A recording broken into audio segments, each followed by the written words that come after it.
তো যারা মাসুদ কামাল আবারও একটু ব্রাহ্মণ পীরের প্রসঙ্গে আসতে চাই যে এই পীর এবং তার মুরিদরা সাম্প্রতিক সময়ে যেটা সবচেয়ে বেশি মানে আমাদেরকে দৃষ্টি কেড়েছে যে কাজটি তারা করেছে বা বিতর্কটি বাজারে ছেড়েছে সেটা হচ্ছে যে বিএনপি নেতা সালাউদ্দিন আহমেদ নাকি রয়ের এজেন্ট। উনি নাকি রয়ের দ্বারা ভারতের শিলংয়ে আরাম আয়েশে ছিলেন এবং এই যে পীর এবং পীরের মুরিদরা তারা যে হঠাৎ করে এই বিএনপিকে বা তাদের মতের বাইরে যারাই রয়েছে তাদেরকে ঢালাওভাবে রয়ের এজেন্ট বানিয়ে দিচ্ছে, আপনাকে বানিয়ে দিচ্ছে, আমাকে বানিয়ে দিচ্ছে। এই র ট্যাগ মারাটা মানে এই বিষয়টা আপনি কিভাবে দেখছেন? শুনেন, যখন যুক্তি না থাকে তখন এগুলি বলে। দেখেন, আমি ওনার সম্পর্কে আসলে বলতে চাই না, আমার আসলে রুচিতে বাধে। কারণ ওনার সম্পর্কে আমি কি বলবো বলেন? ওনার তো কথা আসলে কোনো ভদ্রলোক তো ওনার কথা শুনতে পায় না। ওনার যে সমস্ত কথাবার্তা বলেন, শুনলে পরে মুসলমানের অজু নষ্ট হয়ে যাবে। ওনার এমন অশ্লীল কথাবার্তা উনি বলেন। তো ওনার সম্বন্ধে বলাটা আমার আসলে আমার আসলে রুচিতে বাধে। আমি কিন্তু একটা কথা বলি, সিম্পল একটা কথা বলি, বোঝার চেষ্টা করেন। সেই জিনিসটা হলো কি, আমরা কিন্তু এর মধ্যে দেখেছি যে 2018 সালের দিকে উনি এই দেশ ছেড়ে চলে গেছিলেন এবং ওইটার ভিডিও দেখেছি। নুরুল ইসলাম ছোটন এবং মুজিবুর রহমান মঞ্জু ওরাকে সীমান্ত পথে এগিয়ে দিলেন। উনি ইন্ডিয়া চলে গেলেন। ইন্ডিয়ায় কি উনি বৈধভাবে গিয়েছেন? যা দেখলাম, বৈধভাবে যান নাই। উনি তো সীমান্ততে ঢুকে গেলেন, ঠিক কিনা বললো যে রাস্তা খালি, চলে যান, আপনি চলে গেলেন। ওইখান থেকে উনি কোথায় গেলেন? ব্যাংকক গেলেন। ব্যাংকক থেকে কোথায় গেলেন? ফ্রান্সে গেলেন। ঠিক তো। এখন ইন্ডিয়া থেকে ব্যাংকক গেলেন কিভাবে? ওনার পাসপোর্টে অ্যারাইভাল সিলটা কে মানলো? ইন্ডিয়ান গভর্নমেন্টের কে মানলো বলেন? অ্যারাইভাল সিলটা তো মারতে হবে, সিলটা কে মানলো? তাহলে ইন্ডিয়ান গভর্নমেন্টের কেউ না কেউ মারছে, এবং সেটা ইন্ডিয়ান গভর্নমেন্টের একদম হাই অফিসিয়াল যদি আপনার হাতে না থাকে তাহলে কি এটা মারা সম্ভব হবে? হবে না, কারণ ওটা তো বেআইনি কাজ করতেছেন উনি। তো সেই সিলটা মানলো, তাহলে ইন্ডিয়ান হাই অফিসের সাথে ওনার সম্পর্ক আছে। এবং সেই সব এইগুলি প্রমাণ করে আসলে উনি হচ্ছেন রয়্যাল এজেন্ট।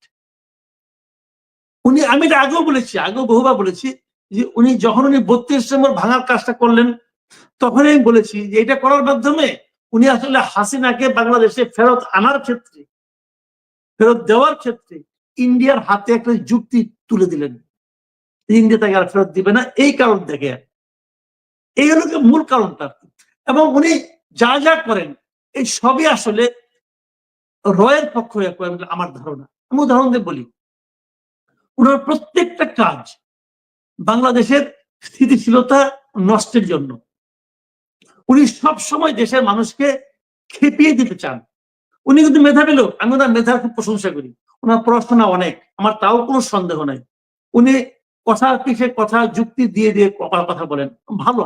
কিন্তু অনেকগুলো যুক্তির মধ্যে দিয়ে একটা মিস ইনফরমেশন ঢুকাই দেন এবং ওটাকে এমন ভাবে টুইস্ট করেন যে টুইস্ট করার কারণে মানুষ অনেক সময় একটা তথ্য দিলে আপনি তো সঙ্গে সঙ্গে প্রমাণ করতে পারবেন না, চেক করতে পারবেন না। উনি কিন্তু এভাবে মানুষকে একটা দিকে ধাবিত করান এবং প্রত্যেকটা কাজে ওনার লক্ষ্য হলো বাংলাদেশে একটা অস্থিরতা তৈরি করা। বাংলাদেশ অস্থির হয়ে গেলে, বাংলাদেশে অস্থিরতা থাকলে লাভটা বলেন, লাভ ইন্ডিয়া। এই যে তার যে এন্টি ইন্ডিয়ান যে কথাগুলো বলতেছেন উনি এখন নানা রকম, মাঝখানে বলেন কি ইন্ডিয়ান চিপস কিনা যাবে না, টুথপেস্ট কিনা যাবে না, অমুক কিনা যাবে না, তমুক কিনা যাবে না, এই বলছে উনি। কিন্তু অনেক ইন্ডিয়া থেকে আমরা যা ইম্পোর্ট করি সেই ইম্পোর্টে যদি আপনি হিসাব নেন, আপনি দেখবেন মানে 2%-এরও কম আমরা এইগুলি আনি। সবচেয়ে বেশি ইম্পোর্ট করে কি কমোডিটি না, কিন্তু সবচেয়ে বেশি ইম্পোর্ট করে বিভিন্ন মেশিনারি, গার্মেন্টের মানে গার্মেন্টস ফ্যাক্টরির তুলা, সুতা, রং, এগুলি ইম্পোর্ট করি। ওগুলি নিয়ে ওনার কোনো আপত্তি নাই। ওনার আপত্তি হলো টুথপেস্ট নেওয়া, ওনার আপত্তি হলো পেঁয়াজ নেওয়া। কেন? এগুলি আওয়াজ বেশি হয়। কাজেই উনার কাজের কারণে, কিন্তু উনার বক্তব্যের কারণে, উনার কর্মকাণ্ডের কারণে ভারতের অর্থনৈতিকভাবে কোনো ক্ষতি হয় না। বাংলাদেশের মানুষকে উনি সবসময় উত্তেজিত করে রাখেন যেন তারা নাকি সবসময় এন্টি ভারত, এন্টি ইন্ডিয়ান কথাবার্তা বলে। এটার মাধ্যমে এখানে একটা অস্থিরতা উনি তৈরি করতে চান। এবং উনি যে মানে মানে সবচেয়ে বড় কথা হলো, জানেন কি বলবো, এগুলো আসলে অত বেশি মানে বলাও যায় না, বলাও অরুচিকর। তো যাক, ওনার কথা আমি মনে করি যত কম বলা যায় ততই ভালো। এদেশের মানুষ অলরেডি বুঝতে শুরু করেছে ওনার ব্যাপারটা নিয়ে। উনি তো এর মধ্যে দেখলাম আমাকে একটা কি বলে উকিল নোটিশে পাঠাইছিল আমার বিরুদ্ধে, আমি নাকি ওনার মানহানি করছি। উকিল নোটিশে পাঠাইছিল তো কি হয়েছে? আমি এগুলো পাত্তা দেই নাকি রে ভাই? উনি আছে ওনার মতো ওই ভয় দেখায়, মনে করছে আমি তারপরে মানে নতজানু হয়ে ওনার কাছে মাপ চাবো কি আছে? উনি পারলে আমার বিরুদ্ধে মানহানি মামলা করুক, অসুবিধা কি আছে? ওনার যদি মান হানি হয়ে থাকে আমিও খুঁজে দেখবো ওনার কতটুকু মান আছে আর কতটুকু মান নাই। ওনার মান আর কি থাকবে? যে সমস্ত সোশ্যাল মিডিয়া ওনার সম্পর্কে দেখি, ওনার যে সমস্ত ছবি টবি দেখি, ওনার মান কতটুকু আছে এটা নিয়ে তো সন্দেহ আছে। যা করে নিয়ে বলতে চাই না ভাই, যা বলার বলা হয়ে গেছে।